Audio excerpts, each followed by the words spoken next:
An unprecedented traffic jam on Wednesday morning saw vehicle. No supply from Tulare hits farmers as paddy fields, plantations wilt. Private buses to merge with KTC fleet, scheme same.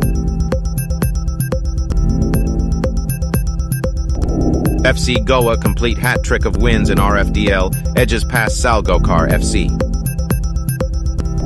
Easter celebrations in Goa are a unique and colorful experience that is worth witnessing. Goa disposed of 102 kilograms drugs over 4 years. Goa BJP hails State Agricultural Land Bill, congratulates CM Gov for its passage.